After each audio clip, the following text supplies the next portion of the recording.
അമ്പലപ്പുഴി ഉണ്ണിക്കണ്ണനോടു നീ എന്തു പരിഭവം മെല്ലെയോടി വന്നുവോ.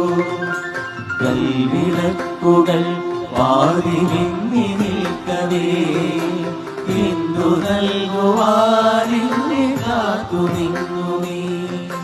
തൃപ്രസാദവും മൗന ചുംബനങ്ങളും പങ്കുവയ്ക്കുവാനോടി വന്നതാണു ഞാൻ.